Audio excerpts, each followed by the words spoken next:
Hello friends, welcome to my YouTube channel LM Academy। CLIS 014 के special lecture में already हमने 6 lecture को complete कर दिया है। अगर आपने वो नहीं देखा तो ऊपर आई बटन पे क्लिक करके या डिस्क्रिप्शन बॉक्स में लिंक दिया है, वहाँ से जाके आप उसे ज़रूर देखें। अगर कोई डाउट हो तो आप कमेंट सेक्शन में ज़रूर बताएं। आज हम एक नया चैप्टर शुरू करने वाले हैं CLIS 013 को।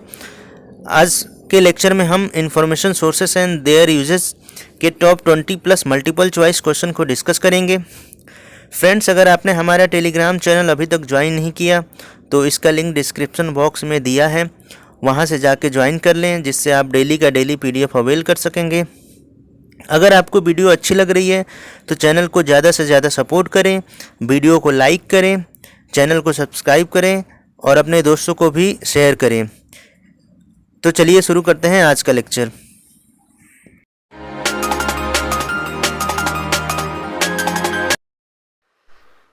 तो फ्रेंड्स, आज के लेक्चर में हम CLIS 013 को डिस्कस करने वाले हैं। इसमें हमने टॉप 20 मल्टीपल चॉइस क्वेश्चन ले रखा है। ये हमारा CLIS 013 का स्पेशल लेक्चर है। इसमें हम यूनिट 1 में कैटेगरीज ऑफ इंफॉर्मेशन सोर्सेज को डिस्कस करने वाले हैं। क्वेश्चन शुरू करने से पहले मैं आपको थोड़ा सा ब्रीफ नॉलेज देना चाहूँगा। तो इसमें हम डिस्कस करते हैं कि इंफॉर्मेशन सोर्सेज क्या होते हैं, इसके टाइप्स क्या हैं और इसका हिस्ट्री क्या हुआ, history of the development of information sources क्या है। तो इसमें हम सबसे पहले देखते हैं इंफॉर्मेशन सोर्सेज। तो इंफॉर्मेशन सोर्सेज क्या होता है? The sources from where we get information called information sources. यानी आप वो सोर्सेज जहाँ से आप इंफॉर्मेशन ले सकते हैं, तो उसको हम क्या बोलते हैं? इंफॉर्मेशन सोर्सेज बोलते हैं। तो जैसे कि सोर्स में हम देख सकते हैं, इसका एग्जांपल हो जाएगा रेडियो, टेलीविज़न, न्यूज़पेपर। ये सारे सोर्सेज हैं जहाँ से हम इंफॉर्मेशन लेते हैं। न्यूज़पेपर से भी हम इंफॉर्मेशन लेते हैं, टीवी से भी इंफॉर्मेशन लेते हैं, और पहले के ज़माने में लोग रेडियो से भी इंफॉर्मेशन लेते थे। तो वो सोर्सेज जहाँ से हम इंफॉर्मेशन ले सकते हैं तो उसको हम इंफॉर्मेशन सोर्सेज बोलते हैं। अब इसको फर्दर दो तरह से हम लोग डिवाइड करते हैं। तो टाइप ऑफ इंफॉर्मेशन सोर्सेज में हम देखेंगे दो तरह के कौन कौन से टाइप्स होते हैं। तो जो पहला टाइप होता है वो होता है डॉक्यूमेंट्री, और दूसरा होता है नॉन डॉक्यूमेंट्री। तो डॉक्यूमेंट्री सोर्सेज में क्या होता है कि जितने भी ये डॉक्यूमेंट्री सोर्सेज होते हैं ये रिकॉर्डेड सोर्सेज होते हैं। All recorded sources are called documentary sources. तो जो भी रिकॉर्डेड सोर्सेज होते हैं उसको डॉक्यूमेंट्री सोर्सेज बोलते हैं। और इसका एग्जांपल हो जाएगा जैसे बुक्स, मैगज़ीन, ये सारे ही डॉक्यूमेंट्री सोर्सेज के अंडर में आएंगे। इलेक्ट्रॉनिक मीडिया हो गया।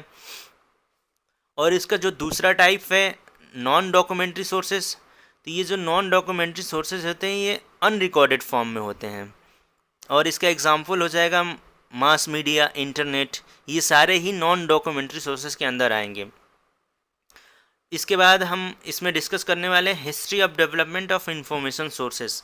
यानी इंफॉर्मेशन सोर्सेज कैसे डेवलप्ड हुआ, हमारा मास मीडिया कैसे एग्जिस्टेंस में आया, इलेक्ट्रॉनिक मीडिया कैसे एग्जिस्टेंस में आया, पहले क्या था, पेपर पे कैसे लिखते थे, प्रिंटिंग प्रेस कैसे आया, ये सारी हिस्ट्री हम इसको डिस्कस करेंगे इसमें। तो चलिए शुरू करते हैं आज का पहला क्वेश्चन। आज का हमारा पहला क्वेश्चन है how many types of information sources are there. कितने तरह के इंफॉर्मेशन सोर्सेज होते हैं? तो हमने पहले ही बताया कि इंफॉर्मेशन सोर्सेज के टाइप्स दो हैं। एक डॉक्यूमेंट्री सोर्सेज हो गया, दूसरा हो गया नॉन डॉक्यूमेंट्री सोर्सेज। तो इसका जो राइट आंसर हो जाएगा 2। आगे बढ़ते हैं नेक्स्ट क्वेश्चन पे। All dash sources of information are documentary sources. यानी किसको हम डॉक्यूमेंट्री सोर्सेज बोलते हैं? तो मैंने बताया कि जो भी रिकॉर्डेड होता है सोर्सेज उसको हम डॉक्यूमेंट्री सोर्सेज बोलते हैं। तो इसका जो राइट आंसर हो जाएगा all recorded sources of information are documentary sources. आगे चलते हैं नेक्स्ट क्वेश्चन पे। Question number 3, all dash in sources of information are non documentary sources. तो मैंने आपको बताया था कि जो भी अनरिकॉर्डेड सोर्सेज होते हैं उसको हम नॉन डॉक्यूमेंट्री सोर्सेज बोलते हैं। तो यहाँ पे इसको जो राइट आंसर होगा उस ये हो जाएगा unrecorded. All unrecorded sources of information are non documentary sources. तो फ्रेंड्स, ये आपको वीडियो कैसा लग रहा है ये हमें कमेंट सेक्शन में ज़रूर बताइएगा। अगर आपको कोई डाउट हो तो भी आप कमेंट सेक्शन में पूछ सकते हैं। आगे बढ़ते हैं नेक्स्ट क्वेश्चन पे। Question number 4, sources from where we get information और कॉल्ड। तो जहाँ से भी हम इंफॉर्मेशन लेते हैं, जिस सोर्सेस से, उसको हम क्या बोलते हैं? तो इसका जो राइट आंसर हो जाएगा information sources. Sources from where you get information are called information sources. आगे चलते हैं नेक्स्ट क्वेश्चन पे। Question number 5, research report are called. जो भी रिसर्च रिपोर्ट होती हैं हम उसको क्या बोलते हैं? तो जो भी रिसर्च रिपोर्ट होती है, जैसे हमारे साइंटिस्ट जो भी रिसर्च करते हैं उसकी एक रिपोर्ट होती है, तो हम उसको टेक्निकल रिपोर्ट बोलते हैं। तो इसका जो राइट आंसर हो जाएगा टेक्निकल रिपोर्ट। और ये रिसर्च रिपोर्ट जो होती है प्राइमरी सोर्सेस में आती हैं। तो आगे बढ़ते हैं नेक्स्ट क्वेश्चन पे। Question number 6, CD ROM DVD are comes under which type of sources. जो CD रोम है, DVD है, ये किस तरह के सोर्सेस में आते हैं? तो जो CD रोम है, DVD है, ये हमारे डॉक्यूमेंट्री सोर्सेज के अंदर आते हैं। CD रोम, DVD ये सब इलेक्ट्रॉनिक मीडिया का एग्जाम्पल है और ये हमारे डॉक्यूमेंट्री सोर्सेज के अंडर में आते हैं। आगे बढ़ते हैं नेक्स्ट क्वेश्चन पे। Question number 7, which one is not an example of primary sources.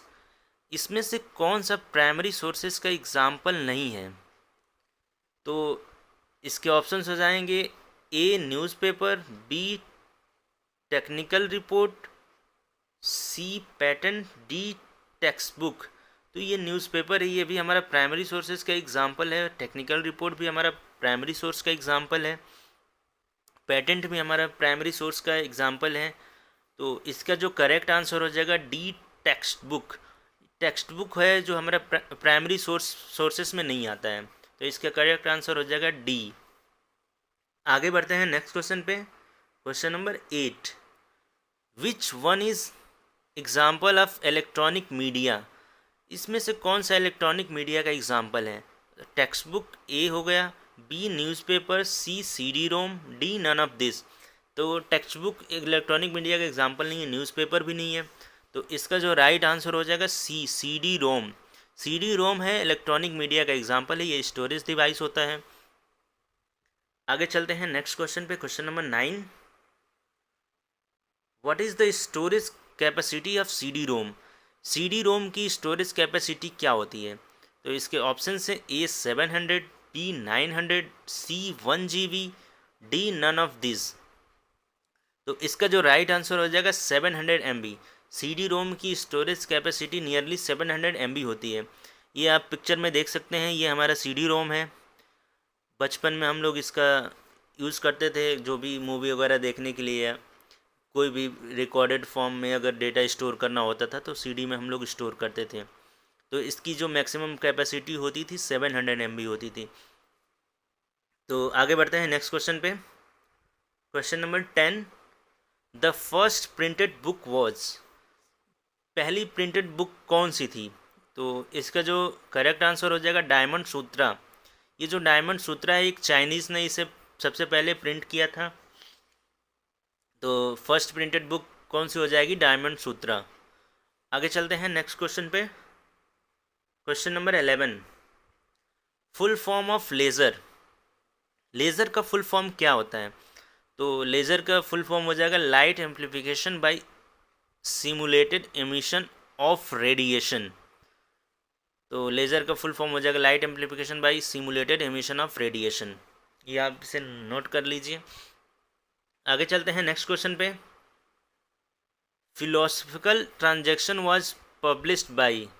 तो जो फिलोसफिकल ट्रांजैक्शन सबसे पहले पब्लिश किसने किया था? तो इसका जो राइट आंसर हो जाएगा रॉयल सोसाइटी ऑफ लंदन। आगे चलते हैं नेक्स्ट क्वेश्चन में। Question number 13, who invented the movable type of printing press. जो movable type of printing press था उसको सबसे पहले किसने इन्वेंट किया? तो इसको सबसे पहले इन्वेंट किया था जोहान्स गुटेनबर्ग ने। तो इसका राइट आंसर हो जाएगा जोहान्स गुटेनबर्ग। फ्रेंड्स, ये आपको वीडियो कैसी लग रही है आप कमेंट सेक्शन में ज़रूर बताइए। अगर आप कोई सुझाव देना चाहते हैं कि आपको किस तरह की वीडियो चाहिए या किस तरह के क्वेश्चन हैं, वैसे तो क्वेश्चन जो भी मैंने लिया है ये एग्ज़ाम ओरिएंटेड है, ये एग्ज़ाम में इससे ज़रूर पूछा जाएगा, तो आप इसे नोट कर सकते हैं जो भी क्वेश्चन मैंने आपको बताया है। अगर फिर भी कोई आप सुझाव देना चाहते हैं तो आप दे सकते हैं। आगे चलते हैं नेक्स्ट क्वेश्चन पे। Question number 14, full form of ARPANET। ARPANET का फुल फॉर्म क्या है? तो इसका जो राइट आंसर हो जाएगा advance research project agency network. तो ARPANET, ये सबसे पहले ARPANET को USA के डिफेंस ने सबसे पहले डेवलप किया था। इंटरनेट की भी उन्होंने सबसे पहले खोज ARPANET के थ्रू ही हुई थी। तो इसका जो फुल फॉर्म हो जाएगा advance research project agency network. आगे चलते हैं नेक्स्ट क्वेश्चन पे। Question number 15, paper was invented in. सबसे पहले पेपर कब इन्वेंट किया गया? तो इसका जो राइट आंसर हो जाएगा 105 AD। आगे चलते हैं नेक्स्ट क्वेश्चन पे। Question number 16, the first pictographic writing developed in. पहली पिक्टोग्राफी राइटिंग कब डेवलप की गई थी? इसका जो राइट आंसर हो जाएगा 3500 BC, 3500 बिफोर क्राइस्ट। आगे चलते हैं नेक्स्ट क्वेश्चन पे। Question number 17, what is the storage capacity of DVD। DVD की स्टोरेज कैपेसिटी क्या होती है? तो इसका जो राइट आंसर हो जाएगा 4.5 GB। इसमें हम पिक्चर में देख सकते हैं ये DVD लगी हुई है, उस DVD प्लेयर है, उसके अंदर DVD लगी हुई है। तो DVD की जो स्टोरेज कैपेसिटी होती है CD से ज़्यादा होती है। तो storage capacity of DVD 4.5 GB हो जाएगा इसका करेक्ट आंसर। आगे चलते हैं नेक्स्ट क्वेश्चन पे। Question number 18, textbook and annual report are which type of publication. जो टेक्स्ट बुक है, एनुअल रिपोर्ट है, ये किस टाइप के पब्लिकेशन में आते हैं? तो इसका जो करेक्ट आंसर हो जाएगा सर्वे टाइप ऑफ पब्लिकेशन। ये सारे ही जितने क्वेश्चन मैंने लिए सारे ही इम्पोर्टेंट हैं, आप इसे ज़रूर नोट कर लीजिएगा। आगे चलते हैं नेक्स्ट क्वेश्चन पे। Question number 19, bibliographics in which type of sources of information. तो जो बिब्लियोग्राफी है, बिब्लियोग्राफी ऑफ बिब्लियोग्राफिक्स है, ये हमारा टर्शियरी सोर्स ऑफ इंफॉर्मेशन में आता है। तो जो सोर्स ऑफ इंफॉर्मेशन होता है इसको हम 3 तरह से डिवाइड कर सकते हैं। पहला होता है प्राइमरी सोर्स, दूसरा होता है सेकेंडरी सोर्स, तीसरा होता है टर्शियरी सोर्स। तो जो प्राइमरी सोर्स होता है वो ओरिजिनल सोर्स होता है, और सेकेंडरी सोर्स क्या होता है कि जो प्राइमरी सोर्स के हेल्प से जो इंफॉर्मेशन लिया जाता है वो सेकेंडरी होता है, और टर्शियरी जो दोनों की हेल्प से लिया गया है, प्राइमरी सेकेंडरी के हेल्प से भी। तो आगे चलते हैं नेक्स्ट क्वेश्चन पे। Question number 20, full form of DVD। DVD का फुल फॉर्म क्या है? तो DVD का फुल फॉर्म हो जाएगा डिजिटल वर्सेटाइल डिस्क रिकॉर्डेबल। तो इसमें यहाँ पे एक एरर है, टाइपिंग एरर है। ये यहाँ पे क्वेश्चन होगा full form of DVD R, तो यहाँ पे R हो जाएगा रिकॉर्डेबल। तो इसका फुल फॉर्म हो जाएगा डिजिटल वर्सेटाइल डिस्क रिकॉर्डेबल। तो आज का लेक्चर यहीं तक था। अगर आपको कोई डाउट हो तो कमेंट सेक्शन में ज़रूर बताएं। वीडियो आपको कैसी लग रही है ये भी आप कमेंट करके बता सकते हैं। अगर वीडियो अच्छी लग रही है तो वीडियो को लाइक करें, चैनल को सब्सक्राइब करें और अपने दोस्तों को भी शेयर करें जो CLIS की प्रिपरेशन कर रहे हैं। तो चलिए मिलते हैं नेक्स्ट लेक्चर में। आज के लिए इतना ही, धन्यवाद।